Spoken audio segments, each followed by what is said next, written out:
And we are live. What's up, guys? Welcome to Fed It. I'm here with your favorite Venezuelan that can't speak English. Yes. Today, guys, we're going to be covering Dalia, Dippolito. Man, we got a lot to talk about. This is going to be a great case. Let's get into it. I was a special agent with Homeland Security Investigations, okay, guys? HSI. The cases that I did mostly were human smuggling and drug trafficking. No one else has these documents, by the way. Here's what Fed It covers.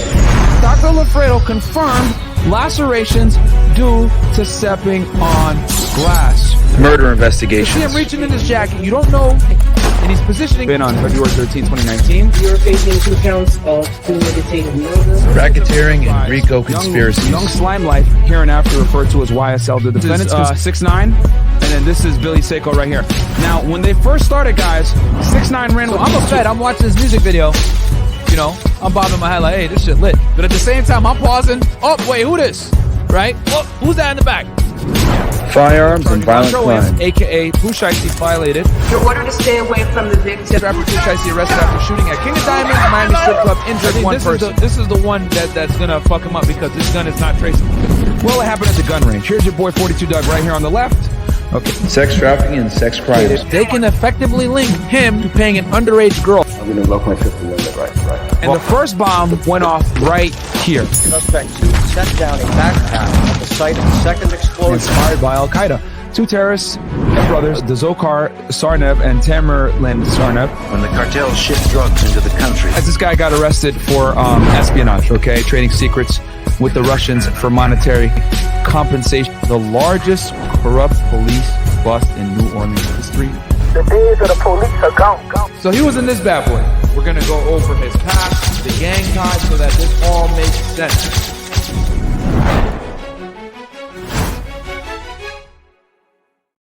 All right, and we're back. What's up, guys? Welcome to Fed. I got a special guest with me. You guys are used to her at this point. We got Angie in the house, man. Welcome to the show. We'll be covering Dalia Dippolito tonight. What was that?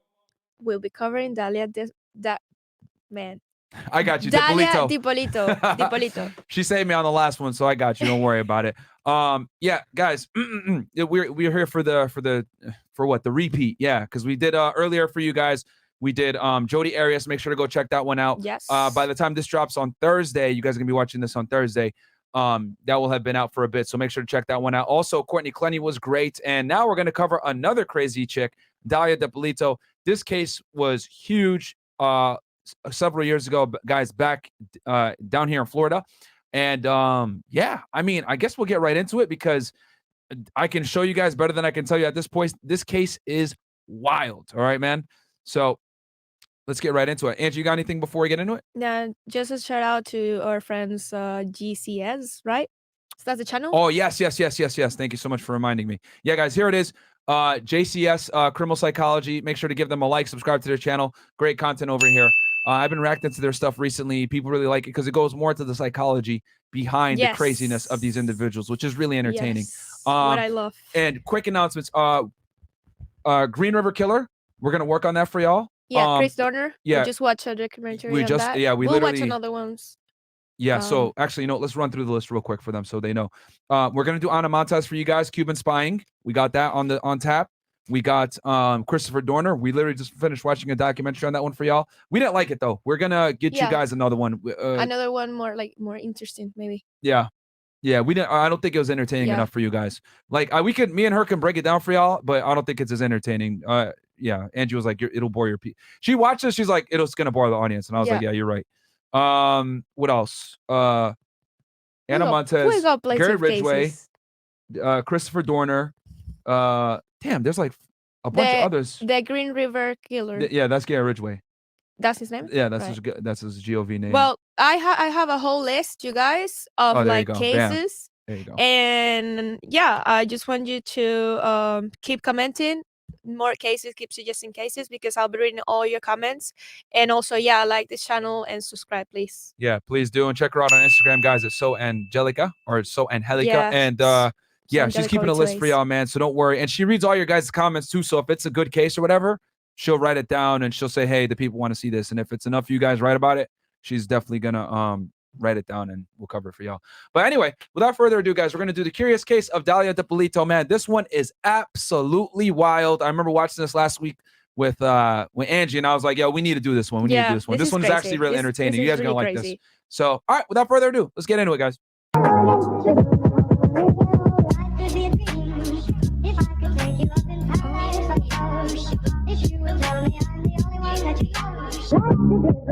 is set over the South Atlantic coast, and the wealthy city of Boynton Beach started to settle down for a Sunday evening. It was around that time when 38-year-old entrepreneur Michael Dippolito, whose wife was out of town, decided it would be a good idea to hire an escort for the night. Just 35. What? An escort. She belongs to the streets. Yo, that escalated quickly. Yeah, let's just go ahead and get escort. She belongs to the streets. My girl ain't home, so let's make this happen. And you guys are about to see what ends up happening from here. And this guy could have also read the book, Why Women Deserve Less, and he probably wouldn't have found himself in this wild situation that you guys are about to see that's about to go down right now. 5 minutes after calling the service, 26-year-old Dalia Mohammed showed up at his front door. Dalia Mohammed, bro. Haram! Just 2 weeks after their first acquaintance, Michael filed for divorce from his wife of 7 years and proposed to Dalia with a $20,000 engagement ring. What are you doing, man? What are you doing? Holy! What the fuck? The simp is strong in this one. Stupid. But it gets better, guys. She said yes. It appeared as though the concept of love at first sight wasn't exclusive to fairy tales, and Michael had finally met his princess. Sorry, guys. This one doesn't allow for closed captioning, so... This, guys, is an understatement. You guys are about to see probably one of the wildest cases I've ever covered on FETA 1811. Brace yourselves.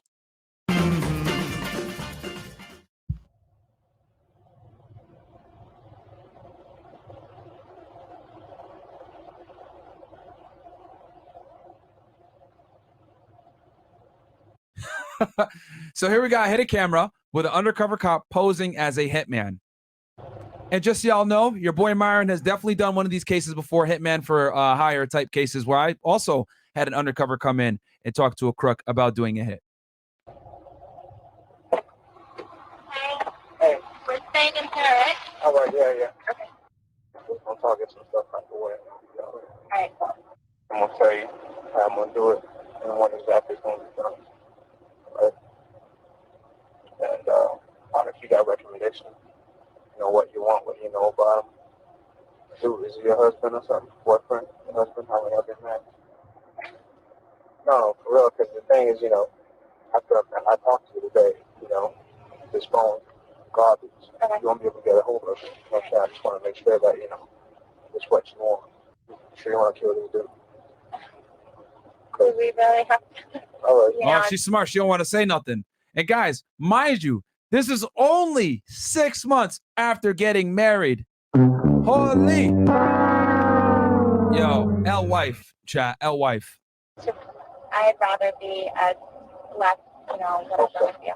All right. All right. This would be the first of a total 15 times that Dalia would look directly into the hidden camera. With the Gotcha, bitch! the naked eye, she would only see a small hole in the corner of the back seat. Not overly suspect, but certainly unusual, and the fact that she continuously glanced at it throughout this setup proved that she harbored suspicion. But although she had doubts, she appeared to have no hesitation in accepting the risk for the potential reward, which in this case would have been the brutal murder of her newlywed husband. In order to recite the entire sequence of events that led up to this moment, including each of the highly calculated and equally corrupt decisions that Dalia made, this would need to be a 3-part series. So for the purpose of time management, here's a quick rundown of the most notable moments. On February... All right, guys, we're going to go through a recap of the background of the facts in this investigation, all right? So, sit back, relax, and let's go through the facts here. February 2nd, 2009, Mike and Dalia made it official and got married. According to reports, Dalia appeared to be a very loving wife, always embracing her husband with public displays of affection and telling him how much she adored him, even to the point where people around them started to get uncomfortable. Just over a month into their marriage, in the early morning hours of March 12th, Michael's probation officer knocked at the door, with 2 deputies standing beside him. Michael had been convicted in 2001 for a fraud operation. He served 7 months in prison and was rendered 28 years of probation. This was the first time his PO had Okay. showed up unannounced, and Michael was informed that multiple calls had come in from an anonymous source, stating that he was selling steroids and ecstasy from the house. They presented him with a warrant and began to search the premises. If the allegation were proven to be true, Michael could have been sent back to prison for over 10 years. Luckily for him, no illegal substances were found. The next weekend, Dalia suggested a spur-of-the-moment romantic getaway in Palm Beach, and the couple stayed at a luxury. And just so you guys know, this is like kind of the area, right? So you got Boynton Beach up here, right? And you got Miami over here. But it's about 57 miles away, 58 miles to be exact, closer to 58 miles away. And Boynton Beach is up here, and it's and West Palm, guys, is over here. So you go Boynton Beach to, let's say, West Palm, right? She said a little getaway, which is kind of funny because it's not that far away. West Palm Beach. It's only 17 minutes, right? But West Palm does have some nice areas that you can go to. Not sure exactly where they went, but it looked like it was somewhere that was fairly expensive. At this point, remember, guys, Mike Dippolito is a successful entrepreneur worth quite a bit of money, even after the fraud conviction. Hotel that Saturday night. But on the Sunday morning, police were waiting for them in the parking lot, stating they received an anonymous call that he was dealing drugs out of his car. They searched the vehicle, but once again found nothing. 2 weeks later, they went out to dinner. Or it could have been Palm Beach Gardens. I don't know exactly where in Palm Beach County they went, but you guys get the idea. Drift. And on their way back to the car, police were waiting for them once more in the parking lot. What the hell? What's up with all the cops always being around, huh? Only this time they found a small bag of cocaine stashed inside a cigarette pack. Michael immediately broke down in tears, claiming that he had been set up and knew nothing about the drugs. Incredibly, the police believed him and decided not to make an arrest. They later testified that the first— Now you guys are probably wondering, okay, so they were in Fort Lauderdale for this one. So you guys are probably wondering, yo, like, how did he not get arrested? Well, guys, even though we always say, possession is 9/10 of the law, if there's credible evidence to show that there was no knowledge, okay, then that is sometimes you are not charged for possession of drugs. I remember when I was an agent on the border, if someone smuggled the cocaine into the United States and we could not prove that they had knowledge that the drugs were concealed within their vehicle or whatever it was that they were smuggling it in, we couldn't prosecute them. Knowledge was a critical component of drug trafficking. Okay, so it could be possible that the police also exercised some discretion and realized, yo, this doesn't make sense. Why would it be in this weird storage area and he doesn't know? You know what I mean? first reason you guys are going to see here in a second why. Was due to the conspicuous and unusual hiding place for the cocaine. The second reason was their suspicions of his wife Dalia, who appeared emotionless as her husband was having a nervous breakdown. On the ride home, Now remember, he's on probation, guys, so he can't be getting in trouble. That's why he's freaking out right now. And it wasn't hidden well, so the cops were like, this is weird. What's up with this chick over here? Dalia was driving. Michael realized that she was the only one who knew where they were going for dinner, and was the only person who had access to the car. So he asked her point blank if she had anything to do with it, and the accusation wasn't taken well. She put the pedal to the floor and got up to 190 on the freeway, all the while screaming at the top of her lungs, claiming to be astonished that he could even accuse her of such a thing. Well, I mean, it's not really too far-fetched. You know, your probation officer checks on you for no reason. All of a sudden, next thing you know, police are waiting for you after saying that you're, selling drugs and or steroids. Then you get stopped and there's some magical cocaine that ends up out of nowhere that you've never had before in your possession. Yeah, 2 + 2. Yeah, I think it equals 4 in this case, even though Dalia's trying to say it equals 5. Out of fear of his life, Michael apologized and said that he didn't mean it. What the? Come on, man. You stupid. I'm sorry, baby. Guys, notice, I don't know if you guys noticed a trend here, but all these females that we've covered that have killed their boyfriends or put them in bad situations, like Dalia, like Dalia Dippolito, like Courtney Clenny, like Jodi Arias, like, what's the other one we did? Casey Anthony. It all comes from boyfriends being stupid to some degree, right? Being simpy. And that's what it comes down to. I mean, in Casey Anthony's case, the guy was not that much of a simp because he didn't want to wife her, which is why she did the crazy stuff that she did. But in general, the root cause, a lot of this crime from these females is dudes being simps. Next morning, Dalia was aware that Michael's suspicions had arisen and knew. And this, my friends, is why you got to get the book Why Women Deserve Less. Angie was waving at me saying like, hey, tell the people about the book. Shout out to Angie. Yeah, guys, the book is out. Okay, Why Women Deserve Less. By the time y'all see this, go get it, all right? Oh, man. And in this case, he gave her everything. He's rich, house, everything. And y'all about to see. And trust me, it gets worse. Knew she had to divert his attention somehow. So just after making him breakfast, she gave him the incredibly exciting yet completely fictitious news that she was pregnant. Whoa, my God. Stop the cap. Michael was ecstatic. They went out and bought baby books, and the dubious circumstances that occurred the night before appeared to have been forgotten. That very same day, Dalia contacted her ex-lover, Mike. And guys, just so you know, right, this is going to sound awful, but I've seen this in psychology reports before. Women have a very difficult time apologizing for their faults. So rather than apologizing for doing something wrong, they'll blame you. Or the second one is they'll make it up to you, where maybe they'll give you some box, right? They'll give you some sex. Maybe they'll give you some good news. But it's very difficult for a woman to apologize. That's a defense mechanism. Yes. It is a defense mechanism because they cannot take the truth. Yes. See, there you go. Bam. And you studied psychology event as well, did you? Yes. I did. So she even knows I'm not the sexist one now. Y'all heard it from attractive Latina. There y'all go. I'm not being sexist. It's a fact. Yeah, you can look it up. It's a defense mechanism. Big facts. But yeah, so also you guys got to remember that men and women look at apologizing differently. When a man apologizes, they typically say, okay, I'm apologizing because I'm acknowledging that this behavior was unacceptable and it's going to end. Girls, on the other hand, they don't apologize because they don't feel like what they did is wrong. Rather, they don't like your reaction to what they did being wrong. So, okay. So since they don't feel like they're wrong, this is why it's very difficult for them to apologize, because they look at it like, well, I don't feel like I did anything wrong. It's also easier to play the victim. So exactly. And it's easier to play the victim. And let's be honest, society in general doesn't hold women accountable a lot of times when they make mistakes. So you as a man coming in, holding her accountable, she's going to look at it like, what are you speaking, Chinese or whatever? Like, I don't feel like I did anything wrong, so I'm not going to apologize. This is how it is. But instead, they'll see that it upsets you. So what they'll do is they'll respond with either giving you good news, maybe making your favorite meal, maybe surprising you with some awesome news, like we're going to have a kid together.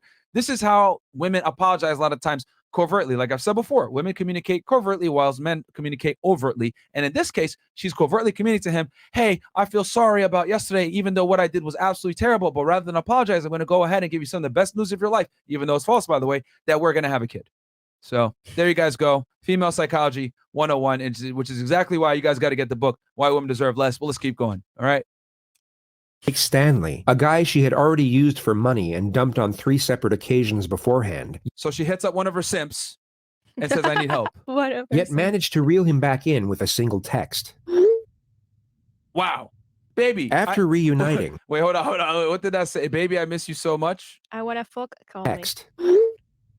Call me XOXO. Kisses and hugs. And of course, his simp ass comes running. Reuniting, Dalia hatched an extravagant plan. Mike would pose as a lawyer, contact Michael over the phone, and give him the misleading legal advice that in order for him to get off probation, he would need to move his house solely into his wife's name. Astonishingly enough. What the hell is going on, bro? What? How does that help? What the fuck? Without doing his own research, Michael decided to take the advice from the mysterious caller at face value, and he and his supposedly pregnant wife then drove to the title company to transfer ownership. You stupid. Mike Stanley was then cut off without any explanation or even a farewell, and Dalia then... Yeah, I guess he didn't get the sex that he wanted. Holy, bro. Oh, this guy, I was just researching on him. He was found dead 2 years ago. This dude right here, or the first one she called? This one right This one that's, okay. This guy actually, W for this guy. You guys are about to see why W for him in a second. So she hits this dude up next, another ex-boyfriend. Then turned to another ex-lover, Mohammed Shihadeh, who she must have thought was a more appropriate option for her next scheme. To cut a long story short, she asked Mohammed to hire a hitman to kill her husband. He neither accepted... What? Could you imagine? What like, the fuck? You break up with your girl, you haven't talked to her for a long ass time. Next thing you know, hey babe, I need you to get a hitman because I got to kill my husband. What would you like? What? Like what? What is going on here, man? She's fucked up. How long you been married to him? 6 months. Like 6 wow. months. Yeah. I guess she took that part of "till death do us part" seriously. Nor rejected the proposal, but instead of driving to work after their meeting, he drove to the Boynton Police Department to inform them of Dalia. Hey, that's what we're talking about, baby. Down the Monko. You got the boys involved. FBI, open up! His intentions. The police then inserted a hidden camera into the backseat of Muhammad's vehicle and had him arrange a second rendezvous with Dalia to get definitive proof of her intentions. They got it. She was recorded on film handing over a photo of Michael, a photo of the house, and a $3,000 down payment for the assassination. The authorities had more than enough evidence to arrest Dalia immediately, but to further capture her intent and to really make the charges stick, they set up a second meeting with a supposed hitman, who is actually an undercover narcotics officer. And that brings us back to the very first moment Dalia looked directly into the hidden camera. I know I got a picture. I looked at a picture of the house, whatever. How soon can we get everything going? Well, it's up to you.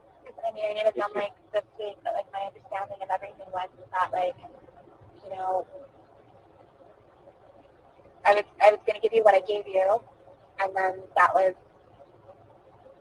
This girl is very frustrating. I She's very frustrating. You'll see this in the whole video. She speaks like back and forwards. Was that back and forwards you said? Yeah. Okay. Oh, you mean she goes like back and forth with her commentary? Oh yeah, I get what you're saying. Yeah. Until after the fact, and then after the fact, I guess you were gonna come and like find me or whatever. I mean, I'm good for it. Like, it's not like I don't have it. No, anything. I mean, I know not to fuck around with you. You know certain things, whatever. Like, you know what I mean? Like, you obviously know where I'm at. Bitch, get to the point. I can get it done by Wednesday if you want me to. You understand? But I gotta do my homework. You know, Right. I gotta, know exactly where the place is and how to get out of there, how to get in and out. You understand what the neighbors want? I gotta call the cops. Report a shooting to see how fast they get to that location. There's a lot of stuff I gotta do. That's gonna cost me a lot of money.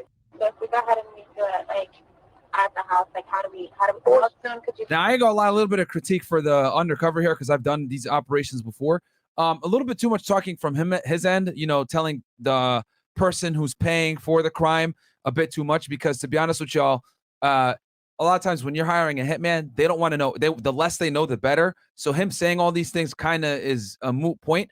But I know what he's doing. He's more than likely saying this to show that she's complicit in the criminal activity. However, he didn't need to go to this extent. But this is a small police department, guys. This is Boynton Beach, man. I thought he was doing that to get her like information from her. It could be, but at this point, she's meeting with him. It's pretty much established. Like he doesn't need to go into all this stuff. Like I need to do this. I need to call neighbors, all this other stuff. He doesn't need to do that. But this is a small police department, guys. It's Boynton Police Department. It's not like they're the feds or an agency that does this stuff all the time. The biggest thing that happens at Boynton Beach is they might get a murder every 5 to 10 years. They might get a robbery every now and then. So you best believe when they got this information to do a murder for hire, they're good. They're not experienced in this realm, which I'm kind of surprised they didn't bring the feds into this. But typically, you bring the feds into murder for hires when you can affect interstate commerce, which isn't that hard to do.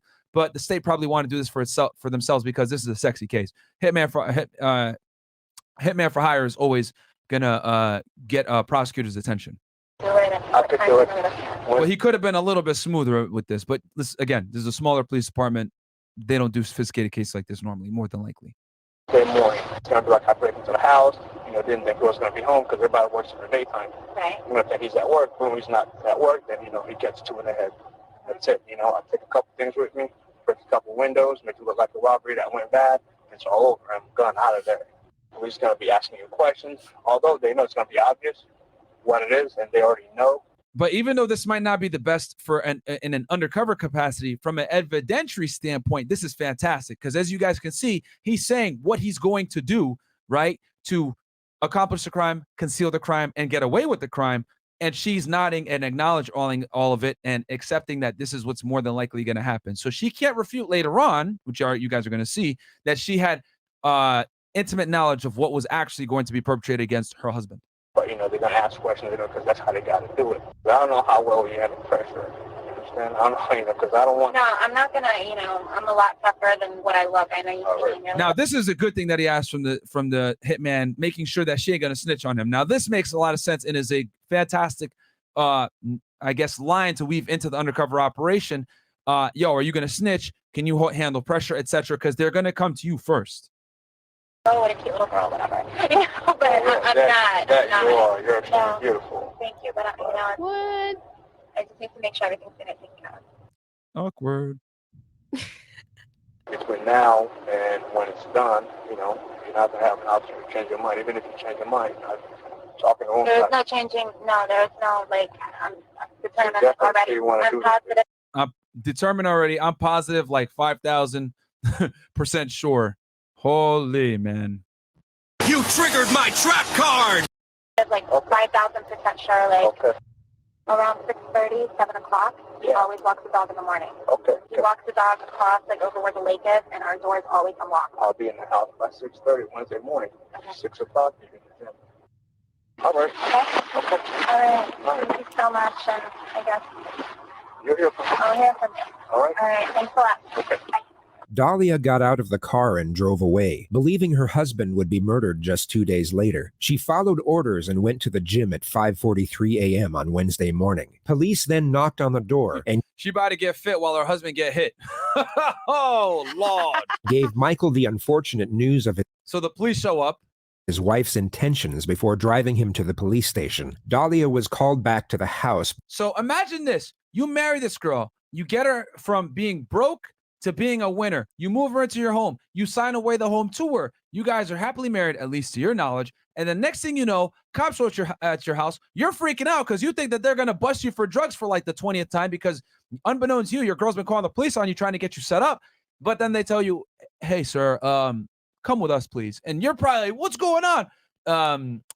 Your girl hired a undercover cop to kill you. So we're gonna take you to the police station for a bit. All right. I know this is kind of awkward, but like we're kind of doing something here. We're gonna need your place kind of as like a staging location. So if you'll just put on a shirt, man. I know you like to walk the dogs. Make it quick and let's get out of here. All right. Yeah. That guy literally took her from the streets. Yeah, like seriously, bro. She was an escort when he met her. Yeah. That's why, guys, don't wife up. Stupid 304s. What are y'all doing, man? Holy. Next thing you know, you'll end up getting a hit on you.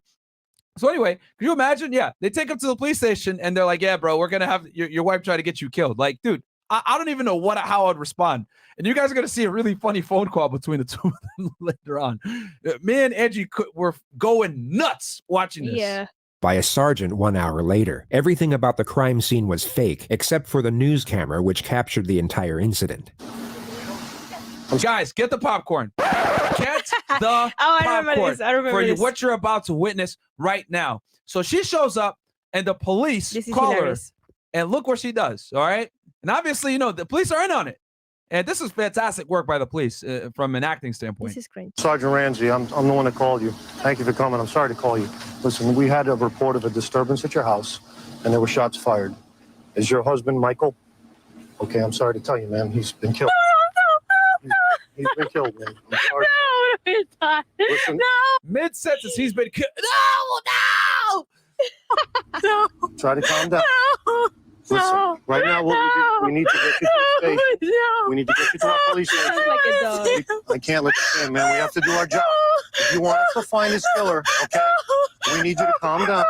I'm going to need you to go with these detectives, okay? Does he have enemies? Is there anyone that would want to hurt him?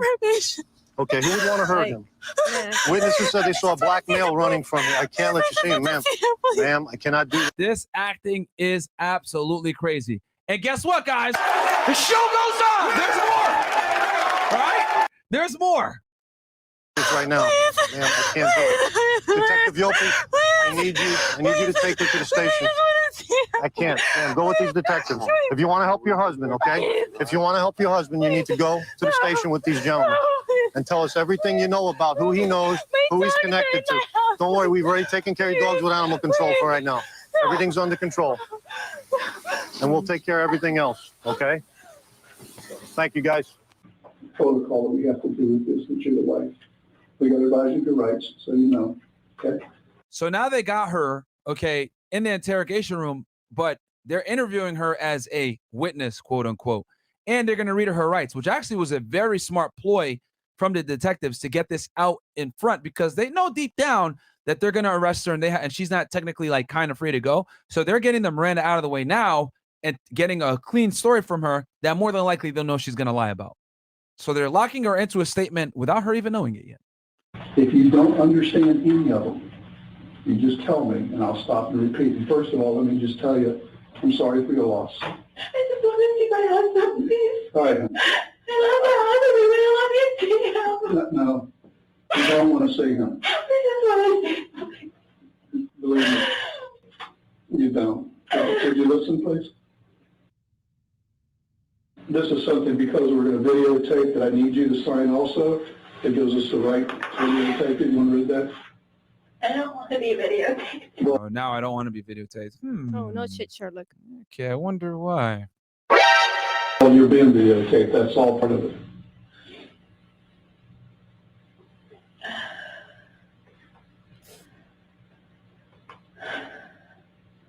Whose number is that? That's your home number. Oh. Okay. She doesn't even know the number to her own home that she basically stole from her husband unbeknown to him, because she made him sign paperwork with a fake lawyer. Listen, is there anybody that you know that you think would want to kill your husband? My husband's on probation. For what? Dalia recounts Michael's entire criminal history in vivid detail. Speaking of which, here's Michael's criminal history real fast for you. I already went ahead and pulled it up for you guys. 1993, Philadelphia, arrested for possession of manufacture with intent to deliver an unknown drug. Next, 1997, arrested for soliciting prostitution. Not surprised, because he ended up getting this dumb bimbo. Stupid. Then, 1998 and 1999, Broward K. Tan files paternity suits against Dippolito, alleging that he is the father of a son born 1998. According to Tan's lawyer, the suits are dropped because of court officials can't locate him, so he ends up probably getting arrested for this. Dippolito is arrested and charged with organizing fraud, unlicensed telemarketing, and grand theft for running a foreign currency investment scam. He collected at least $155,000 from investors and spent much of the money on hotels, cars, and phone sex.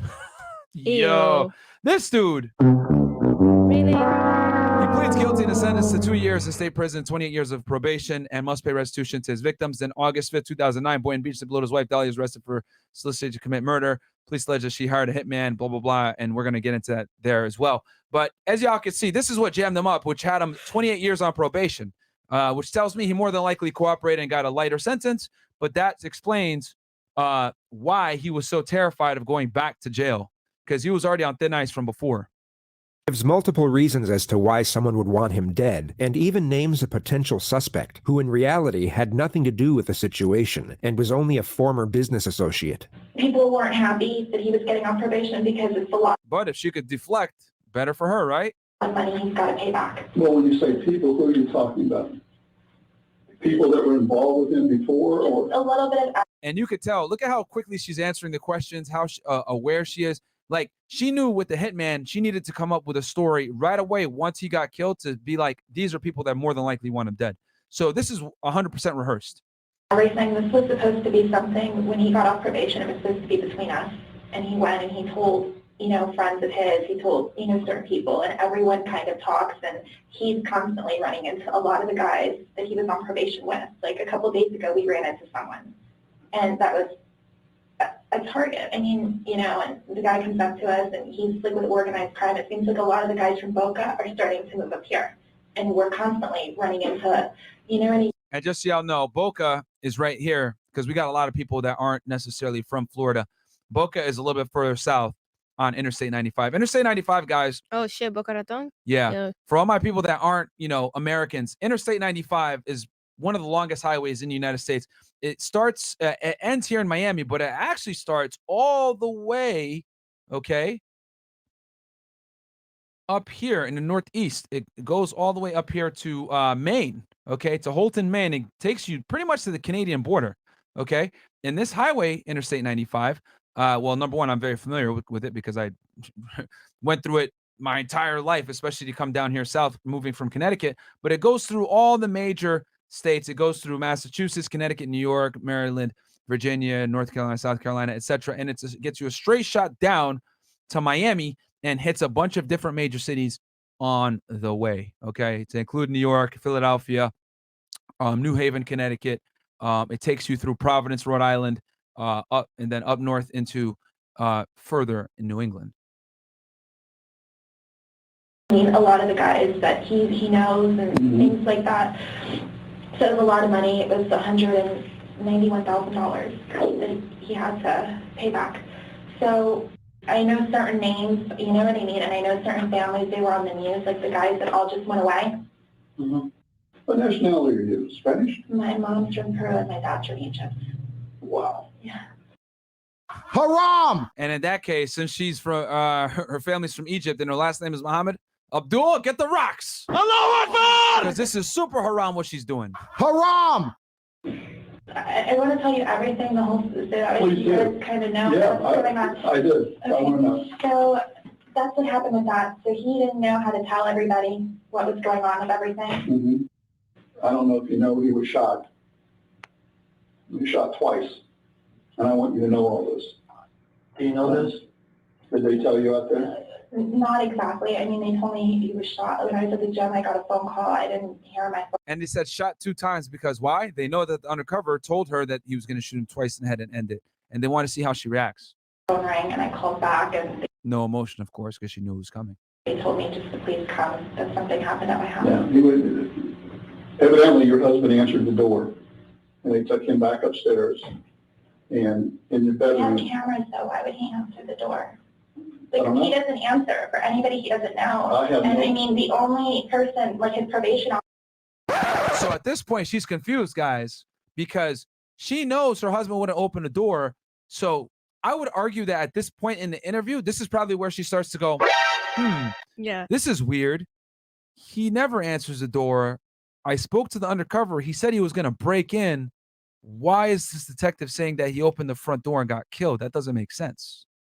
Officer is like the only, you know what I I have mean? no idea. He would not answer the door. We have cameras, like at our house. Maybe he knows this person. I didn't know you had cameras we have- because when we got there, some of your neighbors heard the commotion. We have cameras. The front door has cameras. Oh, The that's back great. door has cameras, Then- but they don't record. And they don't record. Nobody knows, but they don't. We told everybody they record, but they don't record. Oh, God. Because he didn't want them to make a hole in the garage. Right now, I'm going to go out and get in touch with the officers at the scene. I want to see if the house was burglarized. Okay. All right, just hang on a second. Thank you. Oh my God. Stop the cap. Stop the cap. The lead investigator returns 16 minutes later. Now, you know that I advised you of your rights, right? Yes, you have. Okay. The game's over with. Okay? Okay. And here Hang on. we go. I want to know. Go ahead. How would you have like embraced? How would this? have I done this if I was Yeah. an investigator? That's actually a good question, Angie. Yeah, I would have just walked in and been like, "You're fucked," just like that. I would have walked in and said, "You're fucked," and I would have walked in with like all the evidence. Right. And actually, you know what? Okay, this is what. Let's go into a dream world. Yeah. Please. This is what Asia Gaines would do. I'll walk in. I'd be like, "Yo," walk in, throw the fucking pictures on the table. What's that? We got you dead to rights. Let me make and this is what I would do a lot of times with crooks. When I had them dead to rights like that, Right. I would show them the pictures, or I go in, I already know what it is. I got you. You are done. You're going to do the next XYZ amount of years in federal prison. Let me make this explicitly clear to you. I don't need your statement. I got enough to put you in prison for a significant amount of time, and it's going to be fed time, 80% or more. No alamo, sorry guys, I haven't slept yet. No time off for good behavior, no parole, no conjugal visits, none of that stuff. You are going to do the time straight, and we win most of our cases. Now you tell me what you want to do, and I'll just put it in their court. And then if they say, most of the time at that point, they'd say, 1, I want a lawyer because they know they're done, or B, they'll say, okay, what can we work out, and what how much time am I working with, or whatever. Like, what are my options? Yeah, what are my options here? And then I tell them, bam, you could cooperate. Tell me who else was involved with you in this criminal activity, blah, blah, blah. Or B, you're going to go down for everybody. Now, in this situation, obviously, the co-conspirator is an undercover, but I would still want her to snitch on the undercover. Right. Does that make sense? Yeah. So I'll come in and say, I need to know who the fucking hitman is, blah, blah, blah. Or I could just let her know he was undercover, so you're messed up anyway. But regardless, yeah, it's always fun to confront people. Yeah, but the other way, you get more information. Yes. You get more information from her. Yeah, exactly. And a lot of times what they'll do is they'll not know the undercover was a criminal. So I'll be like, who is this fucking guy? Et cetera, et cetera. Right. So, or we saw you meeting with this undercover, and I wouldn't tell her it was an undercover and see what she says. But yeah, good question, Angie. W question. Ding. I knew that was coming. There's no more You've been here too long. games with you and I. Now we're going to get down to serious business. I want to know if you know this guy. Come here. Bring this guy in here. Get over here. Get over here. They bring in the undercover cop who remains in character, acting. Wow. Bumblecud! But the undercover stays in character, which is a key point here. Like he's been caught, but refuses to allege Dalia's involvement. She happily plays along. You know who this guy is? No, You've never seen him before? I've never seen him before. Ever. Do you know her? Put your head up and look at her. Put your head up. I've never seen him.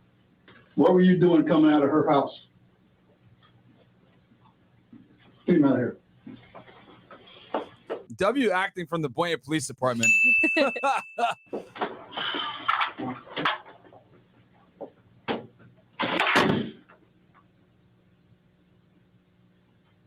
Dalia was able to use her looks to get what she wanted out of life, which of itself isn't necessarily a bad thing. People do what they can to get by, which sometimes means relying on physical appearance, and in some cases they have no other option. Yet the majority of those who navigate life in this manner do so without intentionally hurting anyone.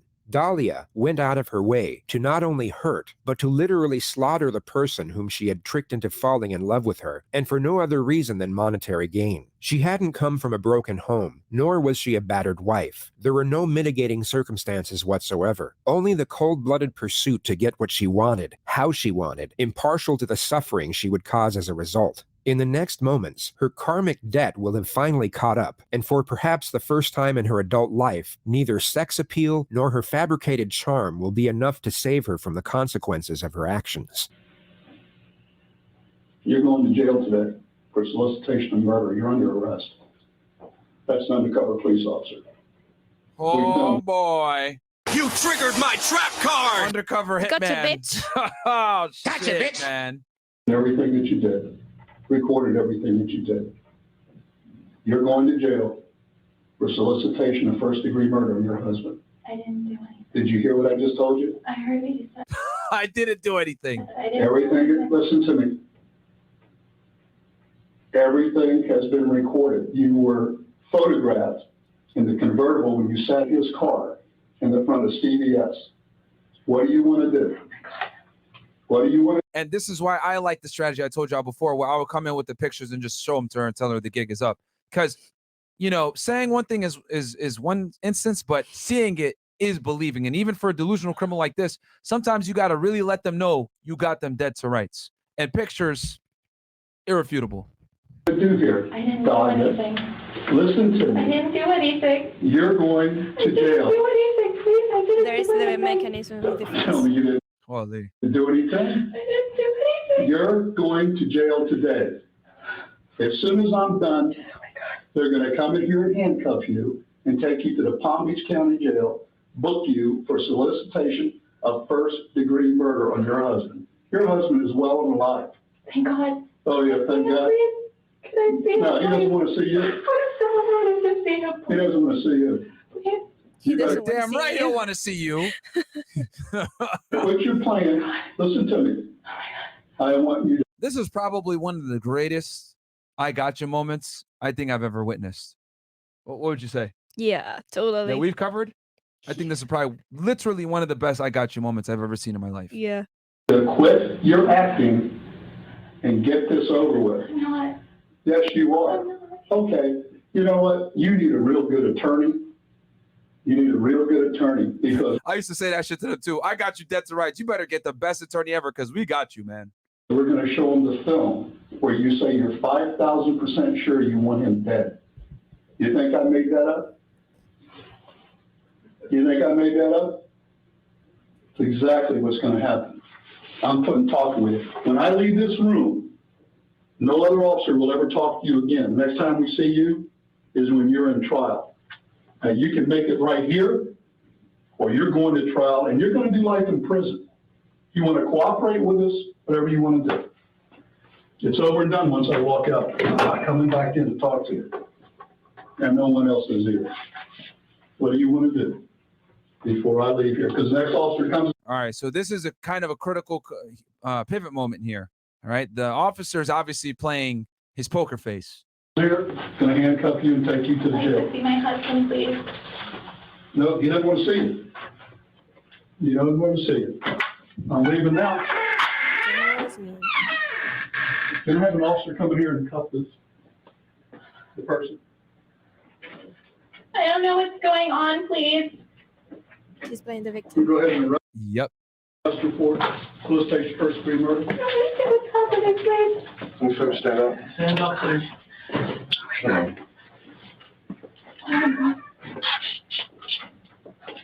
Dalia is then granted her fraudulent wish and comes face to face with her husband. Oh my God.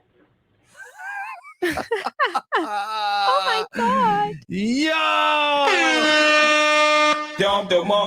Yo, W Police Department, man. Like, I gotta give it to them. This is literally some of the best content I've seen when it comes to a criminal case ever, bro.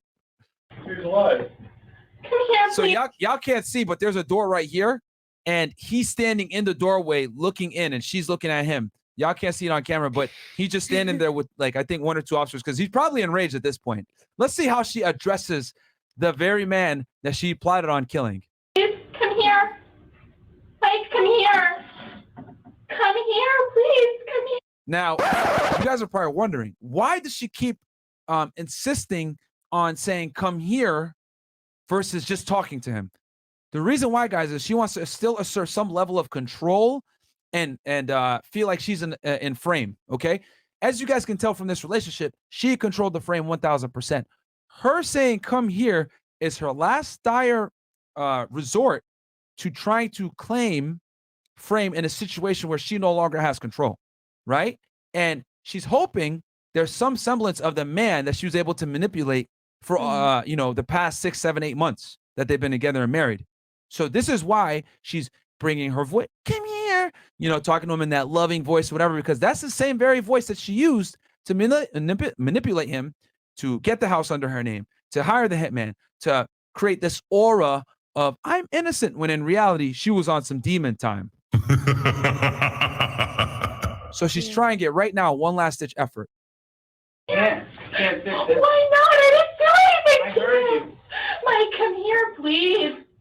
Come here. She sounds like she's talking to the dog. Yeah, you caught that, Angie? Yeah. Yep. Take her back to booking, please. Come on. Dalia was given roughly 15 minutes in her cell to calm down and have reality sink in. She was then brought back to the interrogation room, where 2 less confrontational detectives would pursue a confession. They were hoping the immediate switch from hostility to patience would influence her compliance. So obviously that other officer was, Cap. He ended up, getting 2 other guys to go ahead and talk to her. Stop the cap. And I know you guys are probably wondering, well, Myron, why do they care? Like, at this point, they got her dead to rights. Why do they want a confession? Well, guys, for a case like this, they want to make sure that it is airtight, no entrapment issues, which is basically when you go ahead and get someone to commit a crime that they otherwise weren't predisposed to do, that there's no question that she was, in fact, the mastermind behind this. So even though they don't need the confession, it's always nice to get it. It's the cherry on top. It's basically handing a case to a prosecutor on a silver platter. Because the goal of the police department and the prosecutor is to not go to trial, guys. Okay? That's every prosecutor and police officer's goal, is to always get the case to a point where it never goes to trial. Have you been advised of your rights before?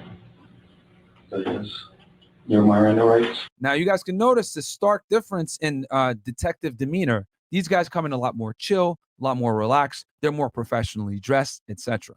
So this is all in an effort to build rapport with her and try to elicit a confession after they've been able to establish to her, yo, we got you dead to rights. Yeah, but I wanted to make a phone call. Okay, earlier this morning. But of course, that's contingent upon dealing with someone who has some level of reason. As you guys are quickly going to find out, this woman has none of that.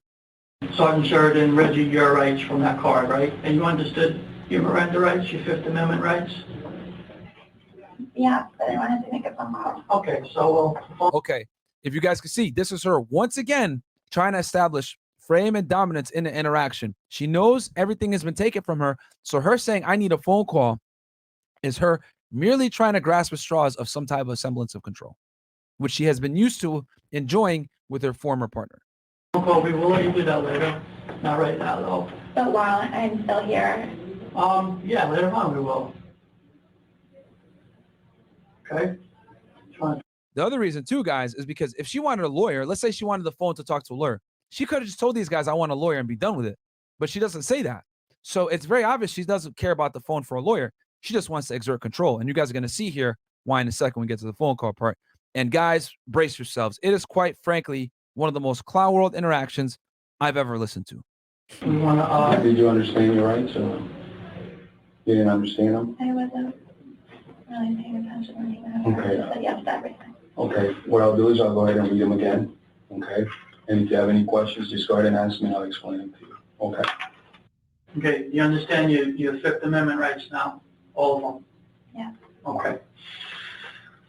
Can I go to the regular restroom, please, before we start? Is that okay? Another attempt to try to use gain control. Is it emergency? I didn't feel comfortable doing any other one. Okay. I'm sorry, I No will go problem. on. No problem. You mind if I call you Dalia? Yeah, please. Okay. All right. So the detectives obliged because from a former investigator standpoint, guys, if a defendant says, I want to use the bathroom, like, it's kind of a bad look to not let them use it. You're kind of starting to get into the realm of, depriving them of basic human rights. So even if it does distract the interview, or it might be a small concession to the defendant, sometimes giving them that air of a little bit of control opens them up. So this was a good tactical move from the detectives, because denying them a bathroom usage is never going to work in your favor, especially when you're trying to elicit a confession. Do you understand what happened today? What's going on here? A little. Okay. Now, slowly, I'm understanding a little bit better. What's your understanding? I was told one thing, and now it's like slowly, like all these things are. I don't really know what happened. Do you know that you are arrested today? You're being arrested. That part I understood. Okay. Do you know what for? Not really, You no. don't know the charge? No, nobody said anything. Okay, go ahead and tell her the charge, Alex. Okay. You're being arrested for soliciting to commit murder. Okay, which that means is you attempted to hire someone to kill somebody else, meaning your husband. Okay? And that's why you're here and that's what you're getting charged with. Okay, no. You don't understand, or No, I never did that. Okay, but that's what you're being charged with, Okay. and we have plenty of evidence to back it up. Okay? So, with your rights in mind, we want to give you an opportunity to do some soul searching maybe, and maybe get a lot off your chest and tell us the truth. That's what we want to hear.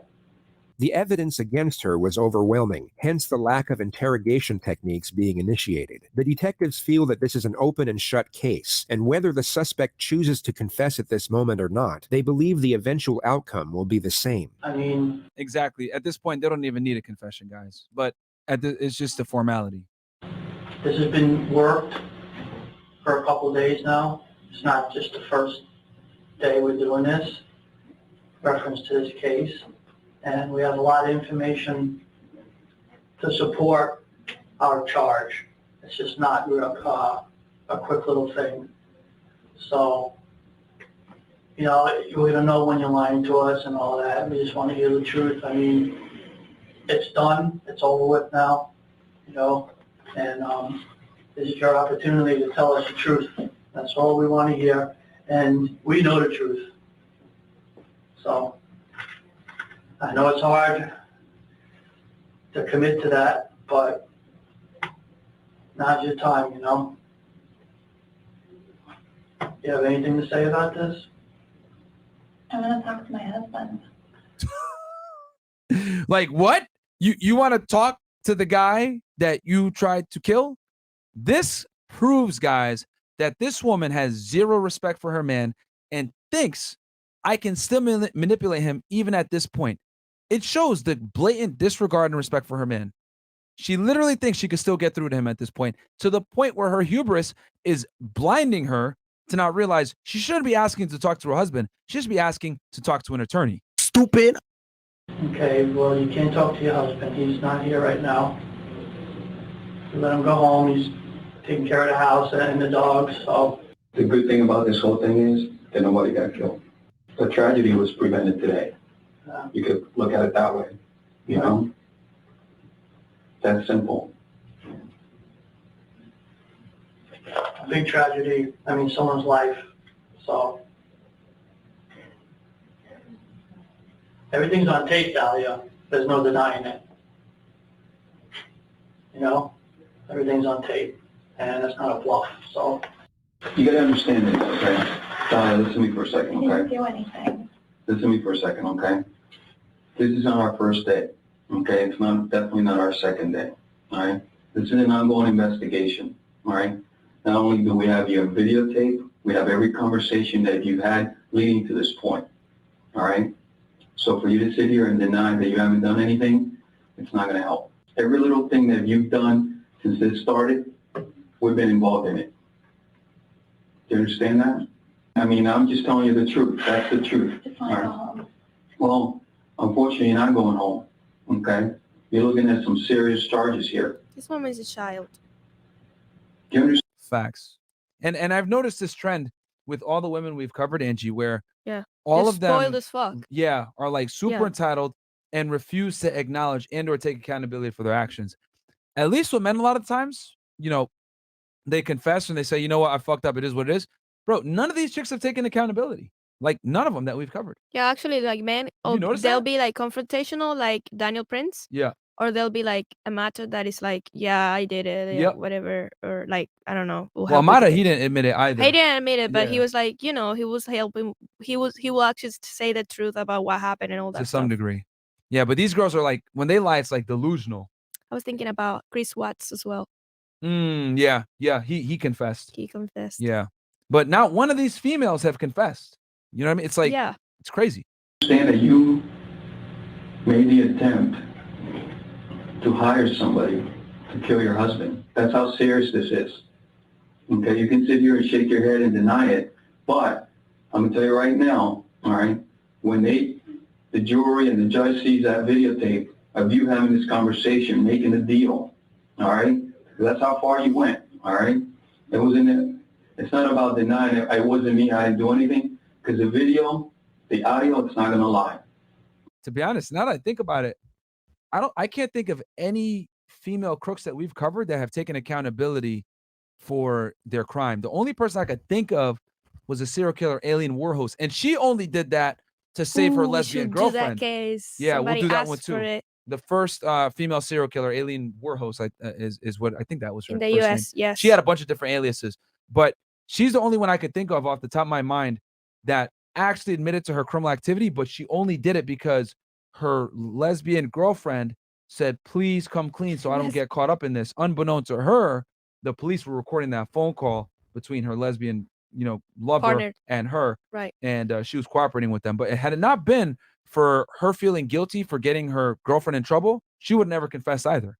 And she did the same thing, just like all these other chicks, like Jodi Arias, whatever. Oh, it was self-defense. That's why I killed all those Johns. But let me know if y'all want me to cover Aileen Warhouse in the chat, guys. She's actually America's first female serial killer. All right, and all the evidence that we have collected throughout this investigation. You sound like a fool right now denying this, because Aileen Warnos. Sorry, guys. Pronounced Warnos. Aileen Warnos. Who's she creepy? like my partner just said, What was that? She's creepy. Yeah, she looked crazy. Just so the audience can kind of see, not to divert from, yeah, you guys can see this chick looks wild. This her right here. But yeah, we'll do an episode on her for y'all as well. But that's what she did. She tried to claim self-defense, just like Jodi. everything's on tape, video and audio. I just want to go home. I know, but you're not going home, you see? You're being arrested, so you're not going home. what do I have to do to go home? I'd like to go home. Stop I being know, a but child. you can't. It's impossible. You're going to the Palm Beach County Jail after this. You can't go home. You're being arrested. This is not a game. In your mind, it might be a little game, but this is very, very serious. Murder? Are you kidding me? Dalia refuses to give any sort of acknowledgement whatsoever, even after being confronted with the hidden camera footage. She was then taken to the Palm Beach Detention Center, professing her innocence the entire way. When she finally got to jail, she accepted the offer to make a phone call. Now, try and imagine yourself in her position. Now think of the absolute last person on planet Earth that you would call at that moment. Oh my god, you guys watch this. All right, get your Popcorn. fucking popcorn. You guys are in for a treat. When me and Angie watched this the first time, we legitimately stopped this like 3 to 4 times to laugh and take mental notes so that we could break this down for you guys. This is pure comedy what you guys are about to hear. Yeah, what's up? Nothing, Mike. Can you please come here? Hey, Still trying to assert frame. listen, I don't want to fight with you. Honestly, I can't help you. Don't you understand what just happened? What they're saying is not true. How is that possible? Like, I'm sitting here. It's not true. It's not possible. You wouldn't even give me 2 minutes to talk to you, but it's not possible. What they're saying is not true. How in the hell did I hear it and see it? Stop the cap. Yo. You know what probably happened, guys, is they probably showed up at the house. You guys can see the sun is coming out now. That's just so y'all see how much we're grinding. I guarantee you what ended up happening was when the police went to his house, right, to tell him, hey, bro, we got to take you out of here. He was probably like, I don't believe you guys. My wife would never do something like that.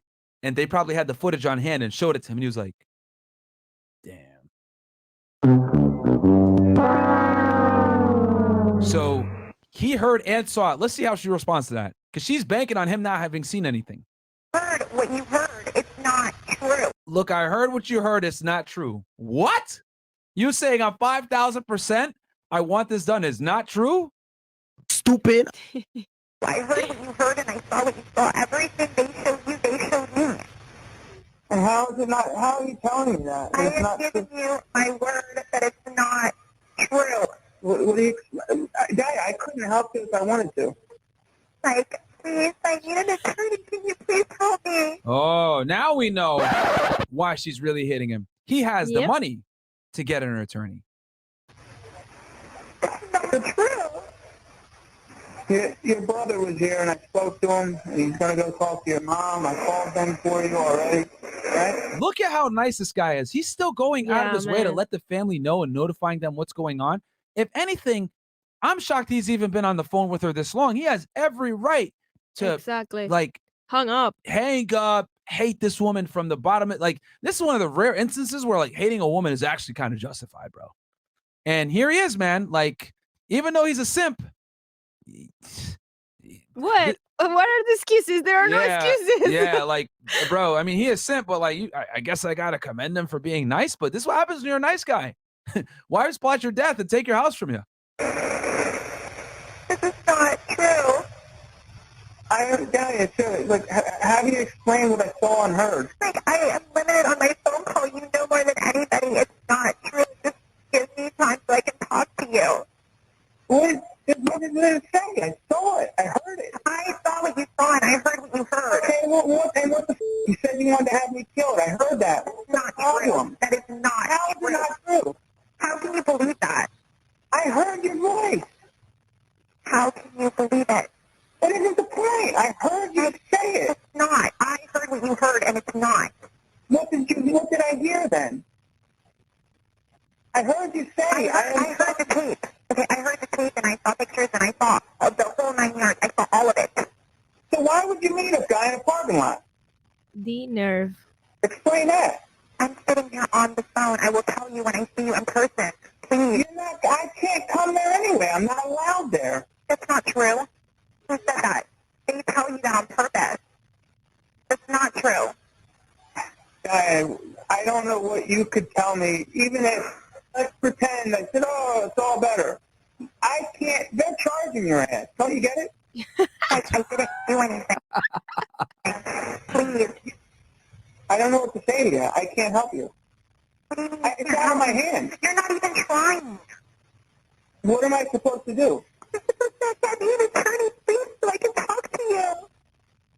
So I can talk to you, Mike. I saw you with this guy in the truck or whatever the f it was. I He saw literally saw the undercover video, dude. And she's still trying to But manipulate to be him. honest with you, like the level of like the amount of like effort that this guy has put in on this phone call just to talk to her, I think if he wouldn't have seen the video footage, he would have believed her Yeah.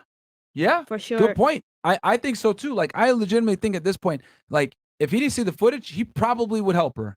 Yeah, Like, you could tell, and like, this is why you guys got to be RP because aware, he man. has no reason to keep talking to this Nah, girl. a small part of him wishes it wasn't true and probably doesn't believe it's true, but his mind is telling him, dude, it is true. Exactly. But you can see that he still has compassion for this woman, which shows he really did love her, even though she didn't love him back.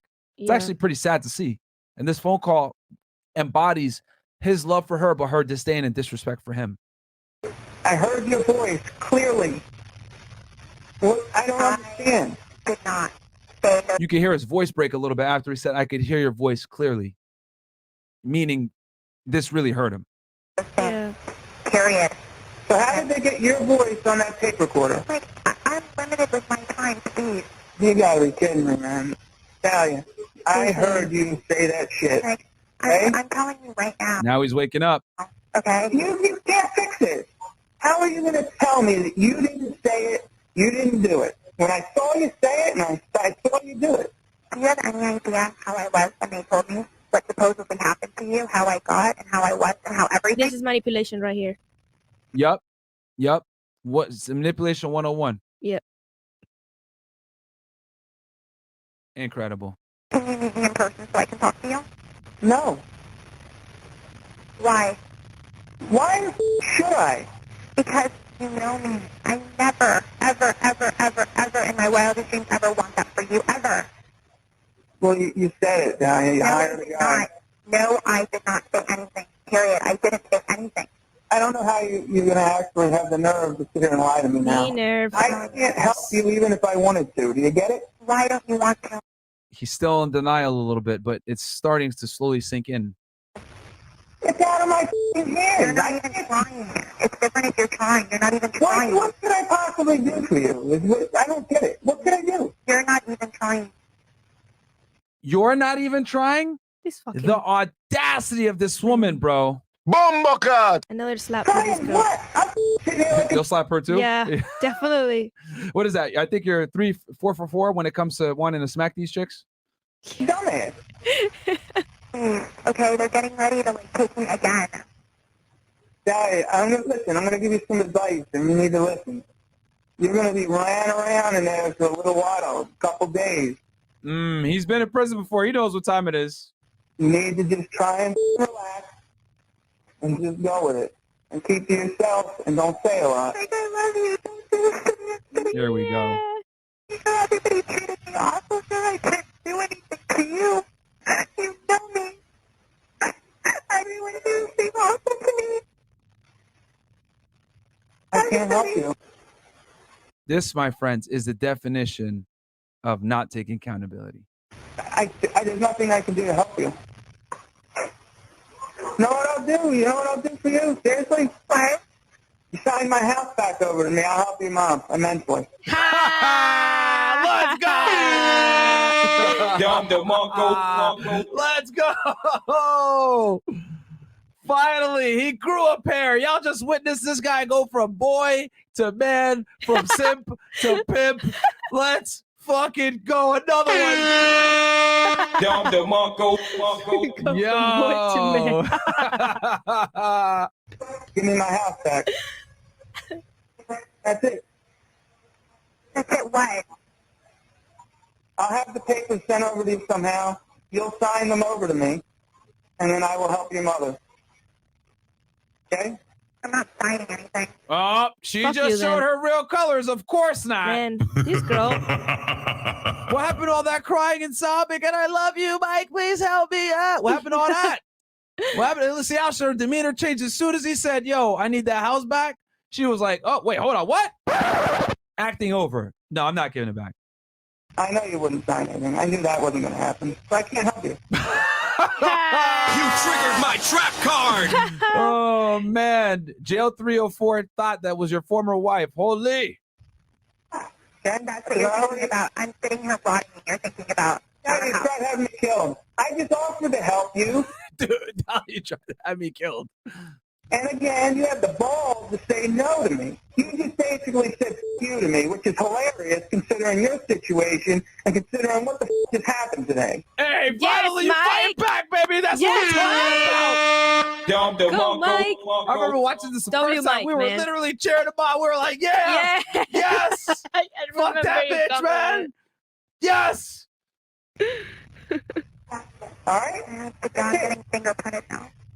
Dalia called her mother soon after, who was already informed of the situation by Michael and appeared to be a little bit more understanding over the whole situation. Hello? Okay, I want you guys to notice the huge contrast in how she talks to her mom and her evil plot. Mom, I'm in jail. I know, Dalia. I know. I find out. I need you to call Mike in New York. Okay, who do you want me to call? What is it? I need you to call Mike in New York, please.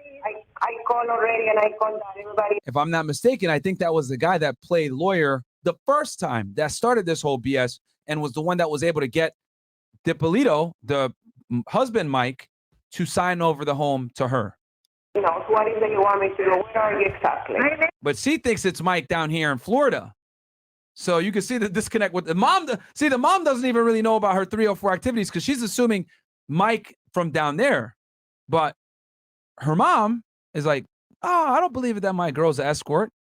In the county jail. I need you to call. What did Mike say? Is he coming? Everybody's coming, Dalia. We're going to go ahead and get your lawyers, okay? Don't worry. Where are you? Are you in Gun Club? Yes, I'm here, Mom. Mike did this to me. Mike did this to me. Of course. And it's kind of weird how the mom refers to the police station as gun club. But hey, whatever strokes your boat, I guess. You didn't do anything. You didn't. I know you didn't. I know you didn't. Where are you? You in Gun Club? Yes, I'm here in Gun Club. And I heard Mike is at the house. I want him out of my house. Qué bolas. Okay, well, but right now we're going to need to have a lawyer first. It's my house. The title's in my name. See? Look at that. It's my house. The gall of this woman, man. All right. Okay, don't worry about that right now. Dalia spent 20 months in jail before standing trial in April 2011. Her defense was bizarre. They claimed Michael Dippolito was a fan of reality TV, and the murder-for-hire plot was a hoax, just so he could get on television. What the hell? Are you kidding me? Bro. This is insane. I thought it couldn't get any crazier. He kind of looks like one of the Jersey Shores guys. Yeah.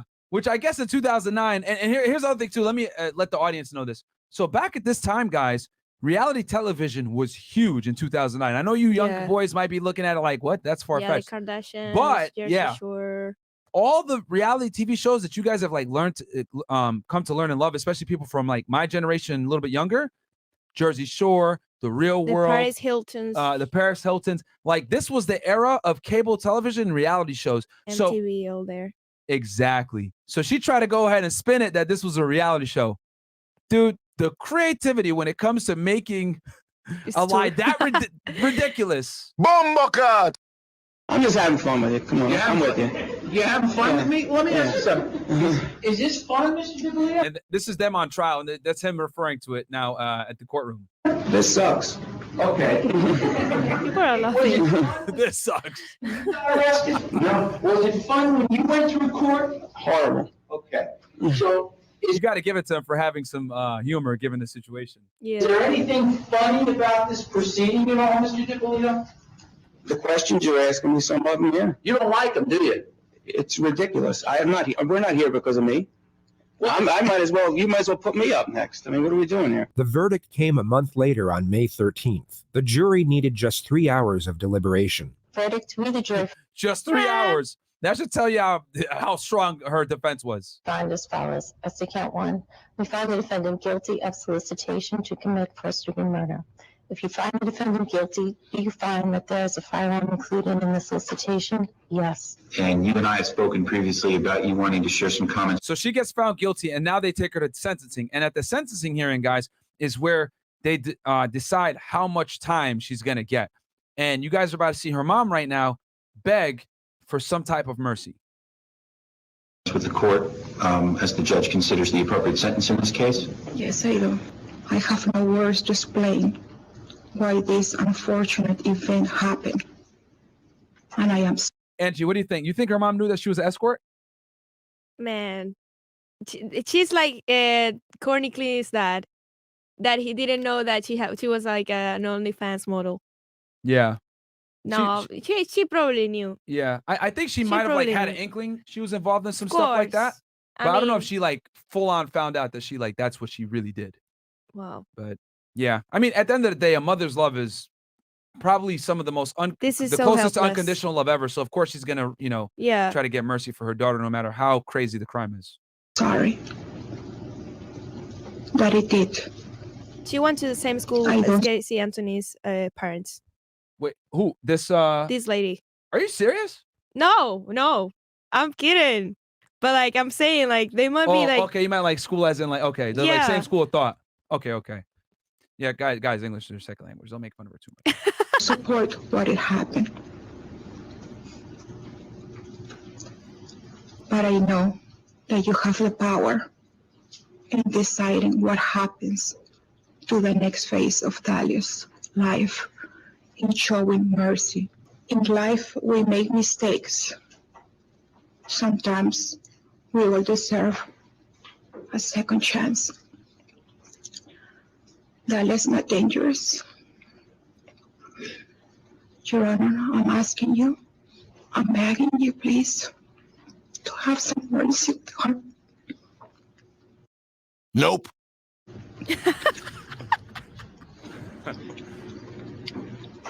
Thank you for listening. Thank you. Where do I begin? Let me just start off. Now, I want you guys to put yourself in his shoes. Imagine taking a girl off the street, getting her from an escort, buying her a $20,000 ring, moving her into your home, treating her the best, giving her a life she would have otherwise never been able to get for herself, and then finding out that she plotted your murder by a police officer showing up to your home saying, yo, dude, your chick wants you gone. Yeah. Imagine all that as you're sitting in this stand. By saying, you know, when I Not to mention that she had tried to set you up to get arrested several times. married my wife, I was very much in love with her. And which all of that came out during this trial, by the way. I thought we were doing things that normal married people do. And I was a very good husband. And I provided everything we needed. And, you know, that being said, lo and behold, you know, that wasn't the case. I don't know who these people are talking about, but it's not that girl. You know, and I feel bad. I don't even want to be here. You could still see that he still cares about her, despite the fact that she's a cold, conniving individual. Since this started, I've always put my hand out. Give me my house. Let's be done with it. I'll beg the judge to even do whatever. I don't personally gain anything from this.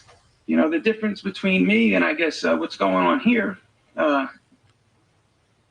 you know, I went to prison.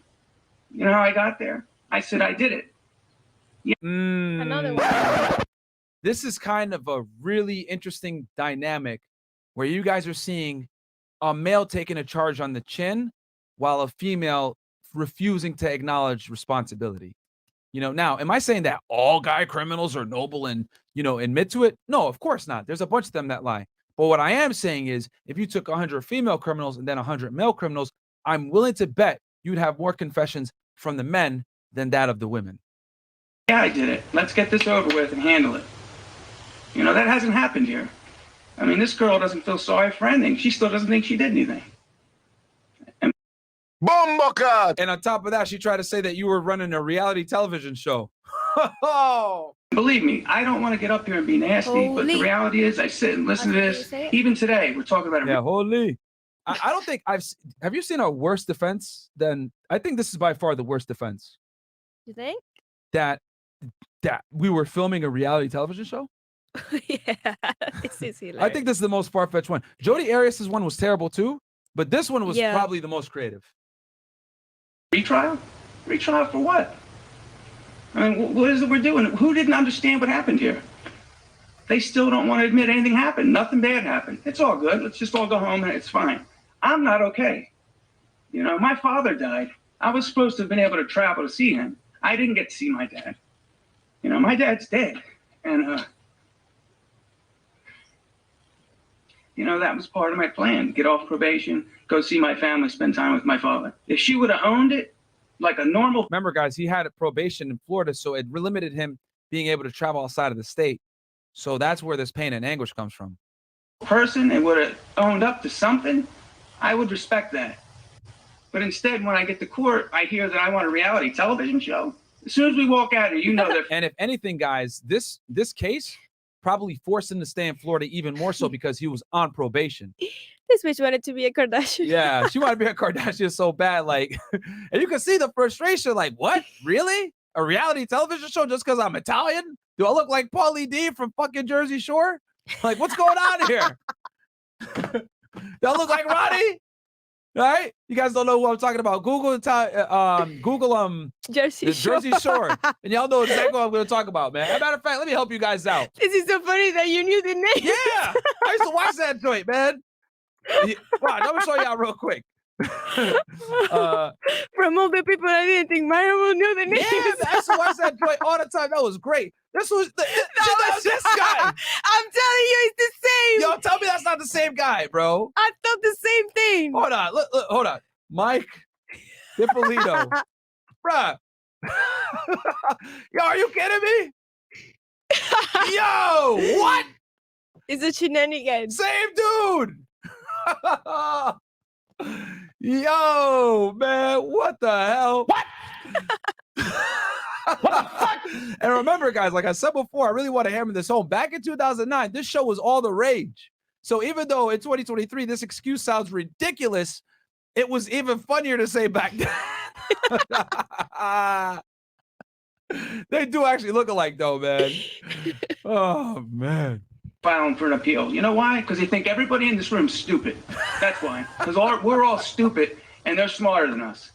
And nobody did anything. And God, she's a great girl. And whatever. You know, when I met her, I thought all those things. I don't want to offend anybody, and believe me, I feel sorry for everybody that's in here crying.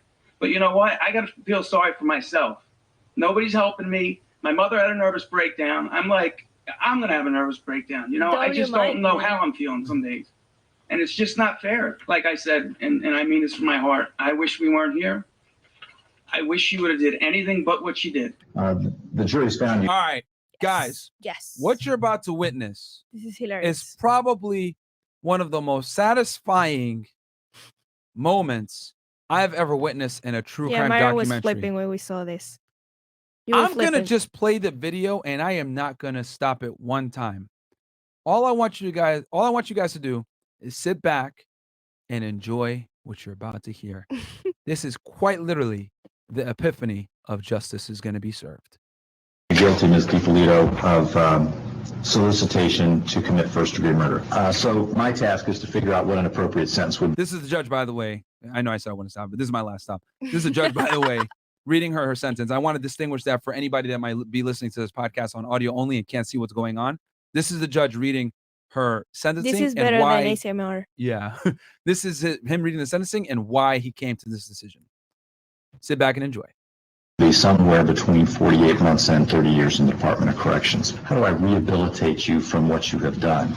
And I think that's a function of spinning your moral compass. I think your moral compass is askew. I think that it's something that it's not like getting a drug addict off drugs or an alcoholic off alcohol, but rehabilitation, I hope that occurs as part of this sentence.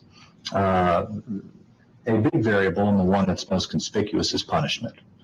You impose a sentence to punish bad behavior, criminal behavior, and that's going to be a large component of this sentence. And also a valid factor in imposing a sentence is retribution. And retribution is giving society the vent, the outlet, the sense of that person got what he or she had coming. So I consider those factors and try to figure out what weighs most in tailoring a sentence for you.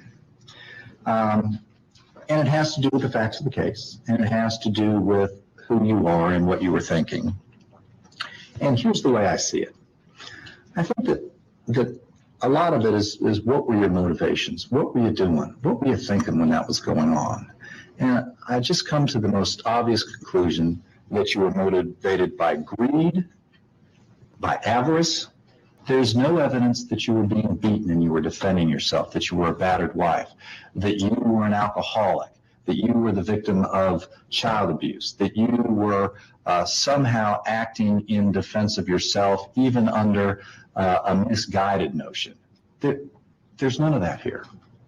All of your conduct was just for self-indulgence and just trying to take every bit of money that you could get a hold of so that you could go on and live this fast life. In as early as March, you began this relentless campaign to get rid of your husband. First, you're thinking, well, I'll just get him sent off to prison and that would be good enough. You used guile and sophistry to dupe others into your web of deception.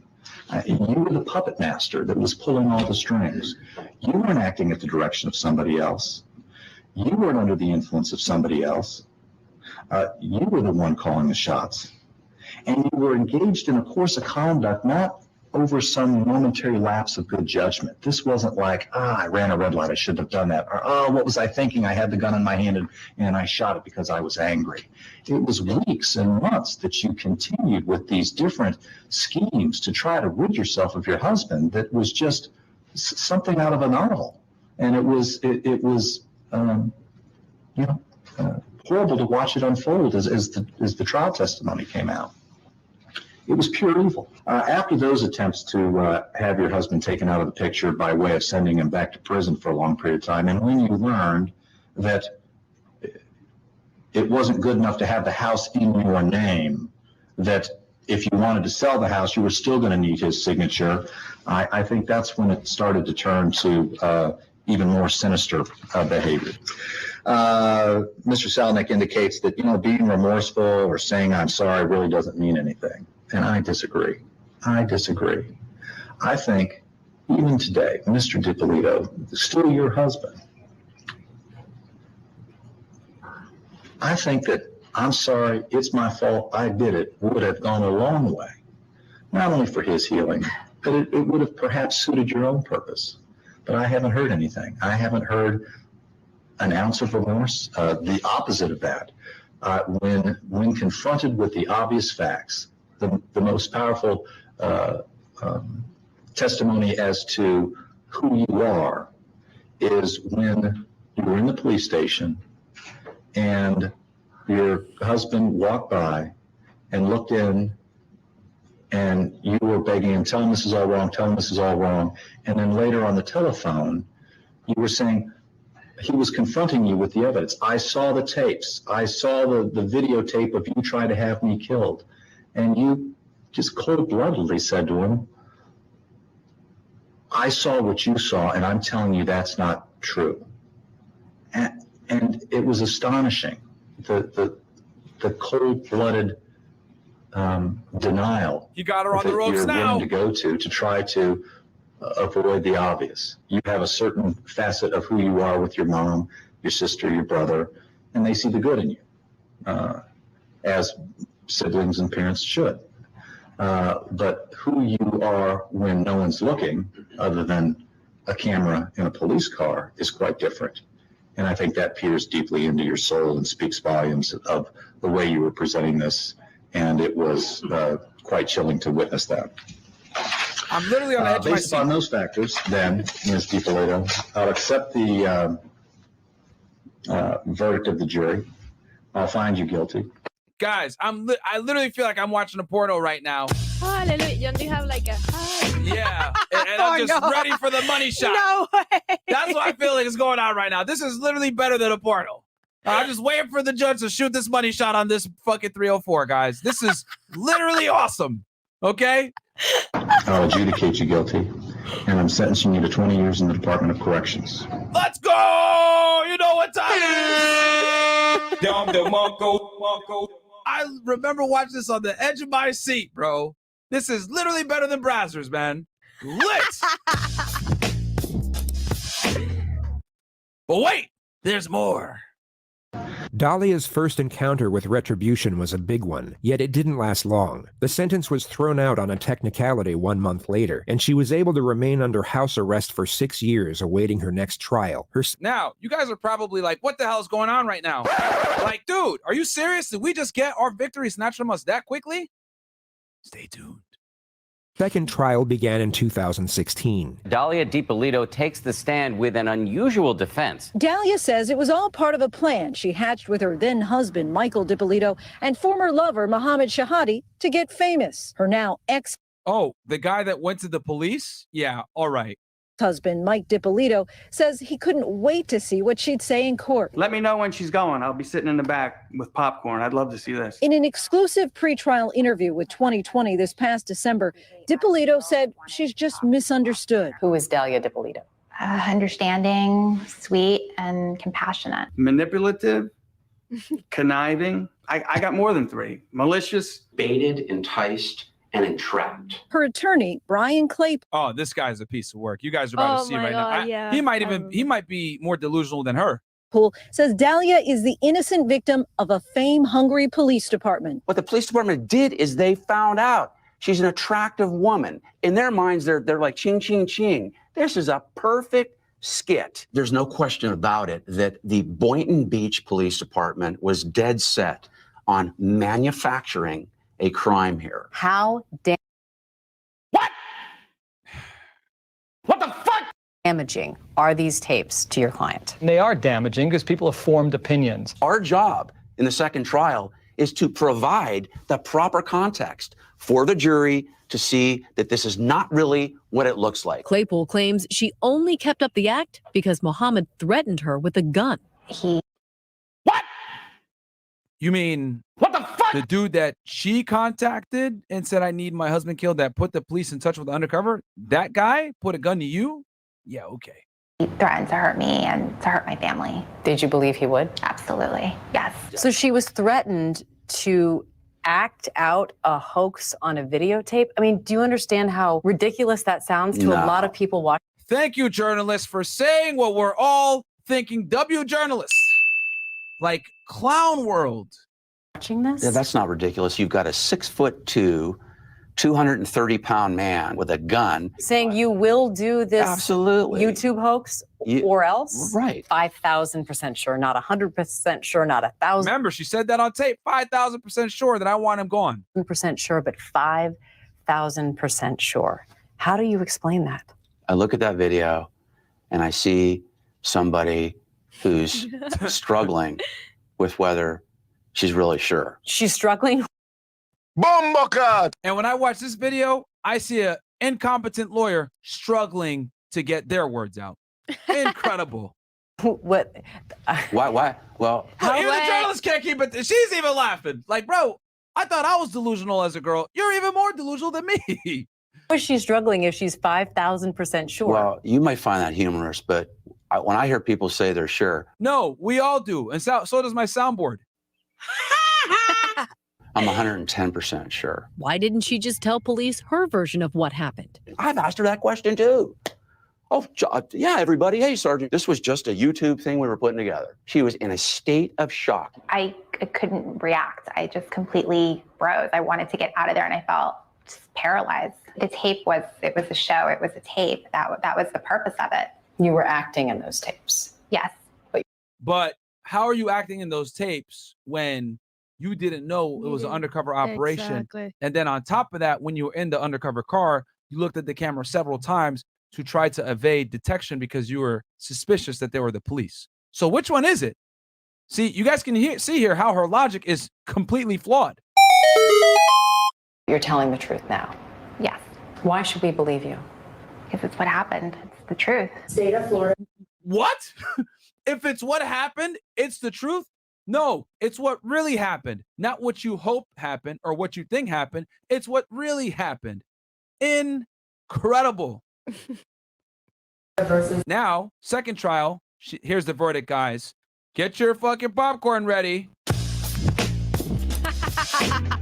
Porn. Dalia A. Dippolito defendant. Verdict. We, the jury, find as follows. As to count 1, we find the defendant guilty of solicitation to commit first-degree murder as charged in the information. Yeah, buddy, let's go. Fool me once, that's one thing. Fool me twice, no, it's on you. I'm coming back for that one. So say we all, the 16th day of June, 2017, in West Palm Beach. Dalia Dippolito was sentenced. Guys, this is 8 years after the fact. This crime occurred in 2009. She didn't get hit with this charge until around 2017. To 16 years in prison on July 21st, 2017. She was not given the possibility of parole, and her release date is set for August 24th, 2032. Her appeal was rejected by the Florida She's got 9 more years to go as of writing this, as of us doing this video. Supreme Court in September of 2019, and her sentence is now definitive. She is currently being held at the Lowell Correctional Institution in Gainesville, Florida, where she is expected to remain until the day of release. She will be 50 years old. Let's go.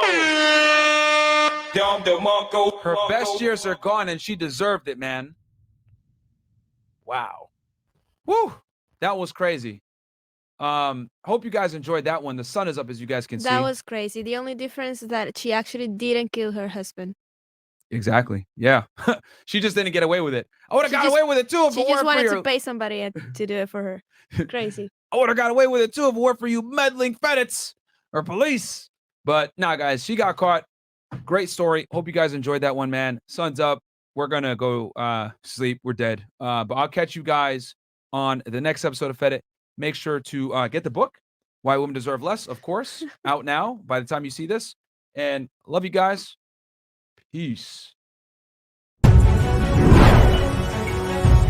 I was a special agent with Homeland Security Investigations, okay, guys? HSI. The cases that I did